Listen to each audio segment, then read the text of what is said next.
allegiance to the flag of the United States of America and to the republic for which it stands, one nation, under God, indivisible, with liberty and justice for all.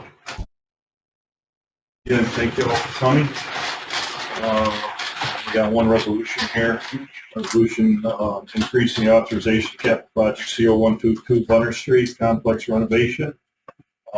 We're looking to, the resolution is tabled to consider and amend. Ask for a motion to remove from the table. Needs a second vote. I make a motion to pull out there. There you go. First by legislator Martino, second by legislator Bearden. All in favor? Aye. Aye. And then we're going to go back to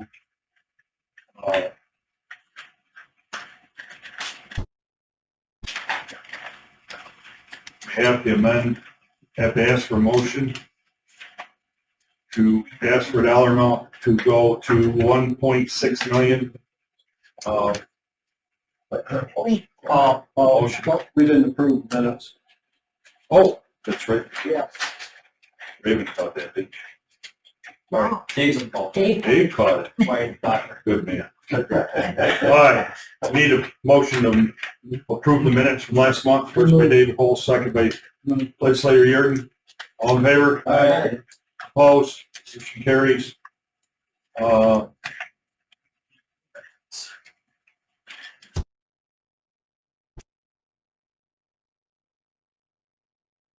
Now we're going back to IT1. Need to amend. The amendment would be to amend it by adding 1.6 from building renovation. First by legislator Walpole, second by legislator Yearden. All in favor? Aye. Opposed? Motion carries. Back to the original amendment. As amended. As amended. Go back to the original resolution as amended. First by legislator Walpole, second by legislator Martino. All in favor? I have a question though. Absolutely. What is the total increase to this point of this project from the original bid? So it's 2.6 million. Oh, you want to know what the original one was? I want to know the total increase from the first bid.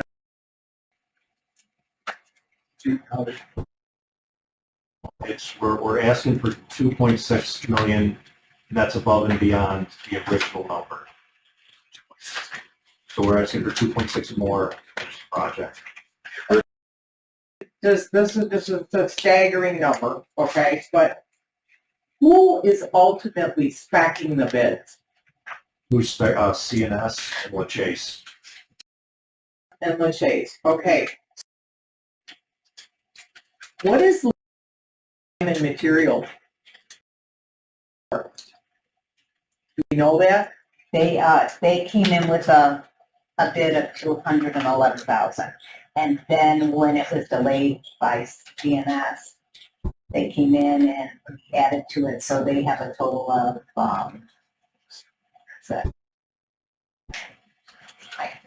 I have it all here. I should just give this to you. Okay, but I really think that when the bids come out, we've said this before, it always was done in the past, the time and materials must be listed.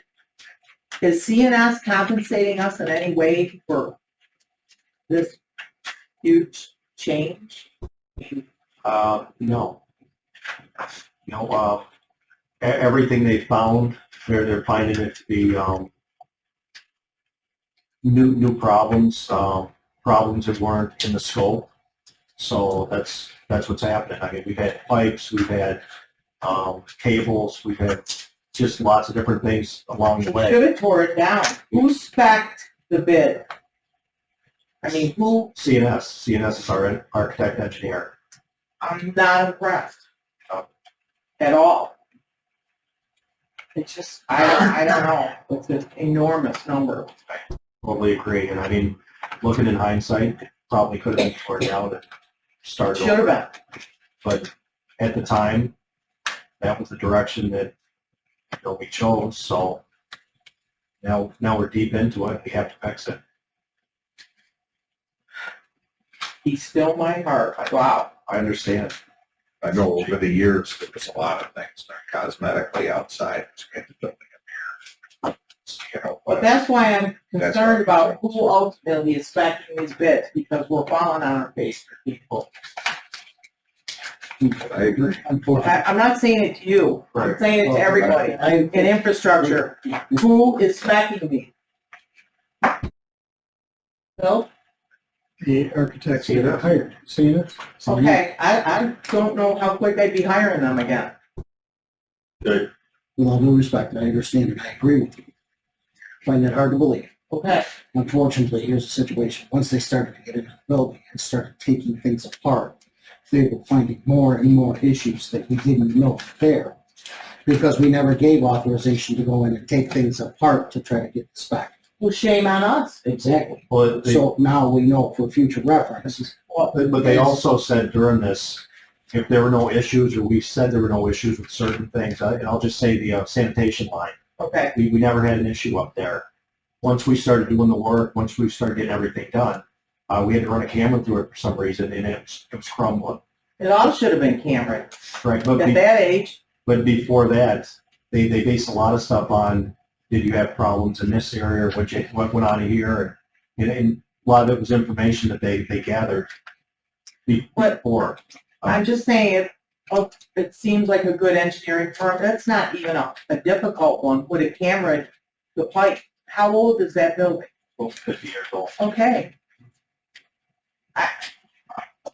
Yeah, no, I'm like We're not arguing, astonished. well, I'm not arguing with you on it. I At this understand point, we're into it, we're deep enough into it where it's hard to turn back at this point. that. But, I mean, this happened to us on the river. This happened here. Seems like we're like a target at this point. I don't know. Thank you for the information. Mike. And I would love to know the time and material on every bid, please, for the contractors and what each one is charging for time and material. It makes a dramatic difference by the time we go to time and material. 'Cause We did always learn that do. on this, We yes. always go to time and material, and I think every Should. contractor knows that. should, We shouldn't be, but we do, if you historically look at it. Some Well, are we learned 10 our times lesson. the amount of others. Mike, Yeah, I think that if you look at it, I think it's an extraordinarily high number. And it can be, the only reason over there. So. Goes down to that building is built in the early seventies. That's it. And, construction is still different. We didn't have all the things that we have today. And so we had issues with the leaks in the walls, outside units, maybe coming in. But once you get inside the building, you wouldn't necessarily see it until you took out the sheetrock. Sheetrock was wet, so you had mold in that slab. Had to replace all that. But in all due respect, a decent engineering group, why wouldn't you take a sample wall piece down in a high I'm not volume disagreeing area? with what you're saying. That there was probably, maybe we have some responsibility ourselves, not, Yeah, you know, doing some of those things, but yeah, so they're correcting issues that were there for a long time. I think the public spent to fuel the last 10, 15, 20 years, but I think it's astronomical. They're going to correct. All those things are correct, because, yes, I think it probably might have been cheaper to tear down and build a new building. But once you're in the right to build it, what are you going to do? You gotta fix it. thank you.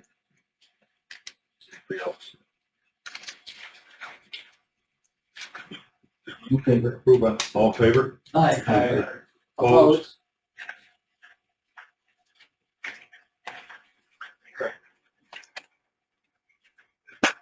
Yeah, we're on the bid. 24 HW -002 guide rail. Holly, you got anything on this for us? Oh, it's going to Shema. Okay. We sent it out to, well, 7 vendors, only 2 responses.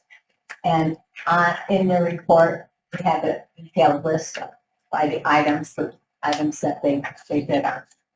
So you can see the individual pricing.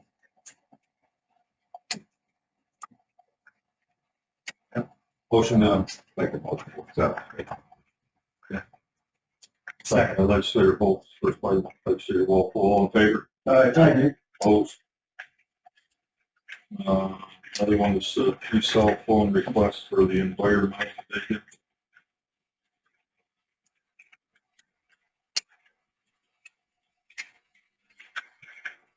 So, motion to discuss. Move.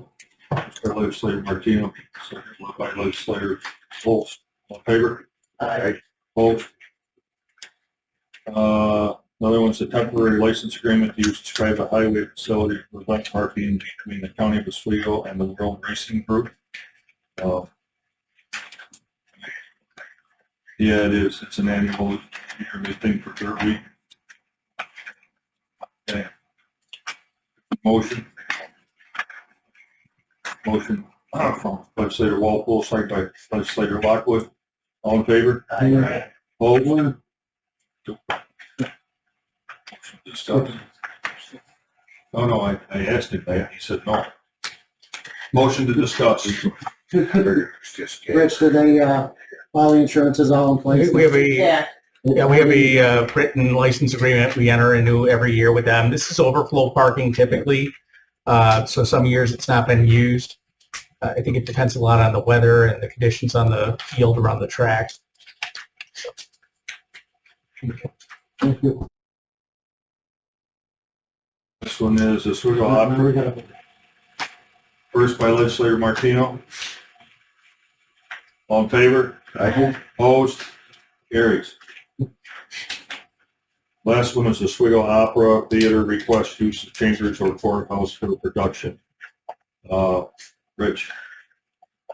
The Opera Theater has filled out a form that the court system requires, and we heard back from the court system earlier this afternoon that they have no opposition to the request. However, if approved by this committee, they will send documentation to the Opera Theater asking them to acknowledge they'll be responsible for working with the county to ensure that deputies are assigned and the building is clean and ready for court business on Monday. The deputies will be court security to secure the building after the performance, during the performance. I defer to B&G on whether or not it's better to call somebody in on Monday or Sunday to have things ready for work on Monday. We would probably enter into a license agreement very similar to the one we did with World Racing. We have proof of insurance from the opera company or theater. So this would just be a approval of a license to allow them to use the Oswego courthouse on up to 3 days for production. First by legislator Walpole, second by legislator Martino. All in favor? Aye. Opposed? Yeah, we're gonna be supplying security people and stuff like that.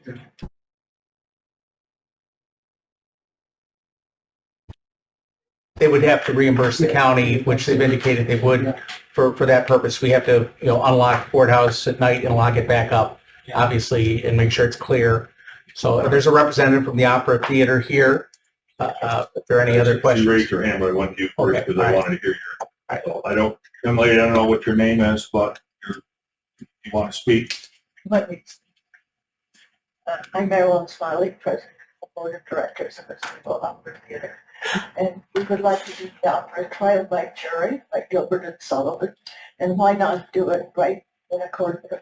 So we would like to expand our audience, and I think that doing it in a courtroom would be beneficial to both you and to us. And we would be doing it on a Friday evening and a Sunday matinee. We are in the process of rehearsing at this point. I don't know if you have any questions about that.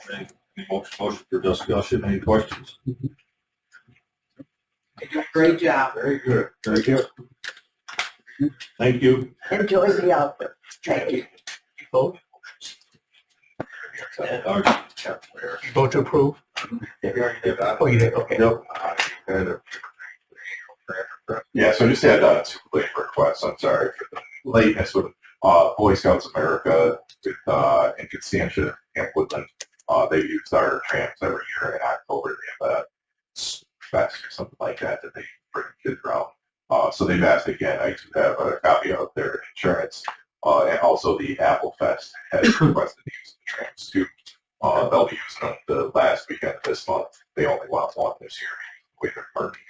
And they've always got it every year for them. I do not have the insurance yet, but I will make sure to get the insurance. Pending insurance. Legislator.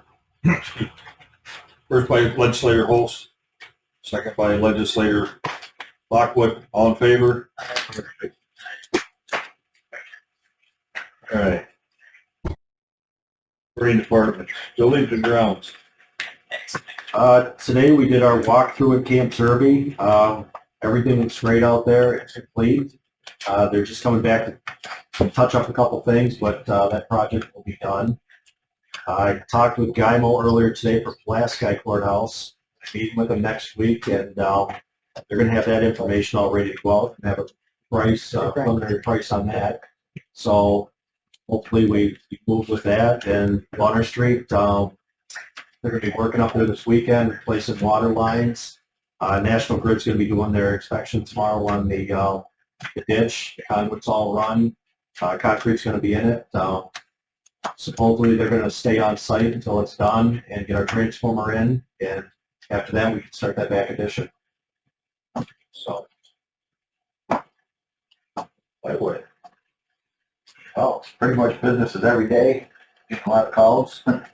But paving, we're doing that. We're got a couple real nice weeks coming up, so I try to get our roads shut down. Then we're going to work on the county trail after that. Get that lined up after paving season. And basically the plant is running really well.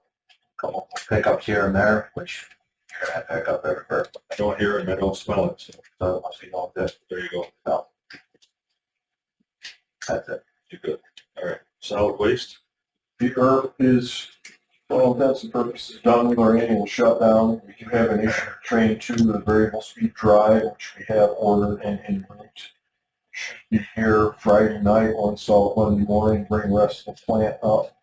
We have our annual stack testing the week of the 23rd, so it's imperative to get it back up and running. We did get our air compressor project completed, so the 3 new air compressors are installed and operational. We got some brickwork done. Our switchgear battery bank replacement is complete. I believe our relighting project is now complete. I know we were waiting on a couple of fixtures, so it's not fully complete. We're 99.9%.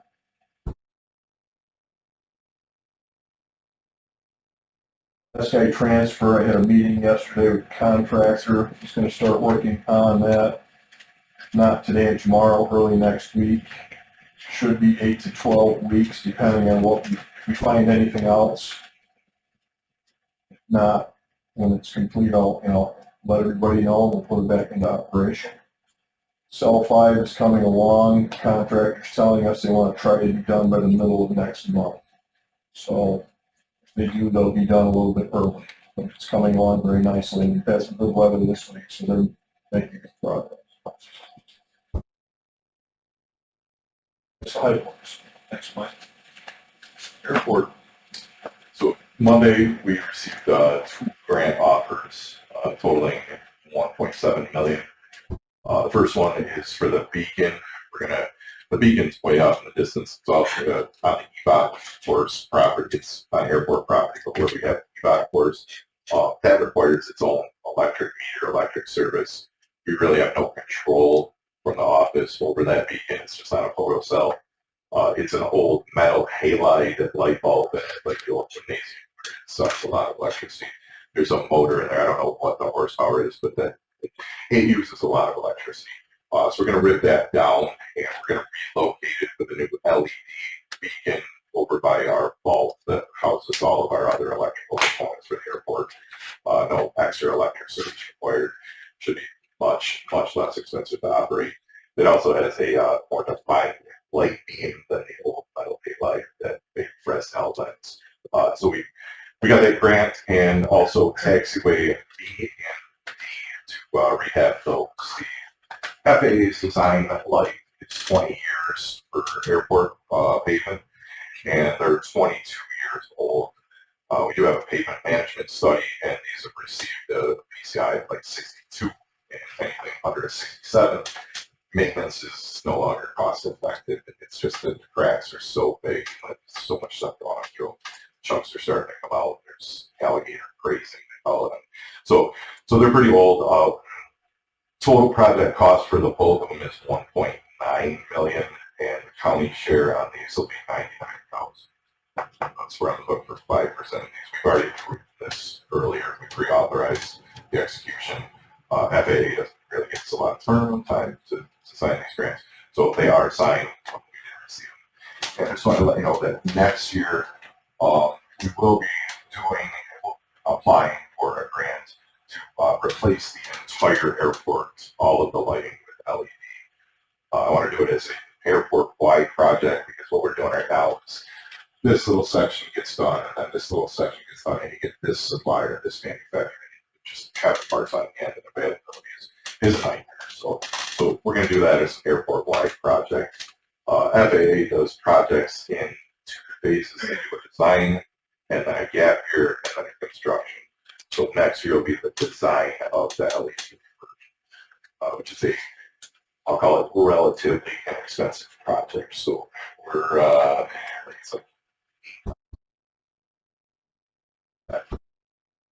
for next year. So that's what I got. Services update. So we are working, awaiting quote for phase 2 of the Campbell project, narrow in scope. We'll have that tomorrow, but soon anyway. We're also working with New York State, the JSOC, the Joint Security Operations Center. We're transitioning off our existing SIM provider that we send log information to, and they look at it for signs of compromise or other kind of malicious or suspicious behavior or activity. That's along pretty well. I imagine most of the other counties in the state are going to onboard there as well. New York State is utilizing that service as well. Of course, they're kind of the sponsor of it. I think many of, not most of the big cities in the state are. The idea is all this log information goes to this security operations center. It aggregates it, analyzer. It gives them a lot of visibility into what's happening. The scope of this too is broader than what we have now, what we're paying a third party for. So overall, it's an advantage to us and to the state. So that's going along in another month or so, probably before we're fully on. Again, the amount of data we send to them. We're also continuing just kind of normal operations, but to do Windows upgrades. I think we have about 900 machines to 300 or so that we can replace, or 600 we can replace upgrades. About 30. That's on schedule, maybe a bit ahead of schedule. And then we're also working on the network upgrade project, which was approved here just recently. The first part of that is to update the Wi-Fi system, but because this is the first part of the 5-phase complete network upgrade, there's some foundational work being done here at the outset that's fairly involved, but the plan is to have the Wi-Fi ideally done by the end of the year. The remainder of phase 1 and 2, which was funded, and we purchased all the gear for it, so we're may have to swap stuff around. That's moving on as well. Thank you for all you do. I truly appreciate it. Will this new system, and I'm no techie at all, have like a cloud storage that will keep images forever or for a long time archived? No, we save simple backups. We have redundant backups. And for our backup and, our backup systems, we are looking at cloud, some cloud storage options as well. So no cameras could be tampered or covered in any area without you knowing it? Well, storage and cameras. So, tampering, kind of defining what that might mean. Say somebody covered a camera. Would you know it? The way we would know it, we're on a in the 911 center, we have monitoring the transition to 911 because it's 24/7. And also because there's time where I have to produce footage for law enforcement evidence purposes. And 911 already does that, so it makes them kind of a logical place to be the source of that. But because they're made 24/7, the cameras are on a loop. They have a bank of, they've been in there recently for a bank of 800. So there are multiple camera images up, and they're cycling through those all the time. So if there's one that's black. Well, that's just a visual thing. I'm just saying it wouldn't be alert if the camera was covered or obscured. There's notifications in there for recording has failed or the camera has failed. If a camera's covered, though, I'm not sure about that. Thank you for all you do. I'll comment on that. Our welding shop, we painted the inside, covered the cameras, and I got a call, your camera is covered. So I don't know if they've noticed it somewhere, but they said your camera is covered. We put a box over it, taped it on there, so we wouldn't take that. So you get a call. Could you get a flash through a camera on weld? I don't know. Is that why you covered it? No, we were painting. We painted the walls. Okay. I had them doing some maintenance inside the building, painting the walls. Okay. And we covered it just so we couldn't have spray on it. Right. Just scrape the paint off. Scrape the paint off, have to buy a new camera. Anybody else? An appropriate motion by legislator Twist, second by legislator Walpole, all in favor? Aye. Opposed? Carried.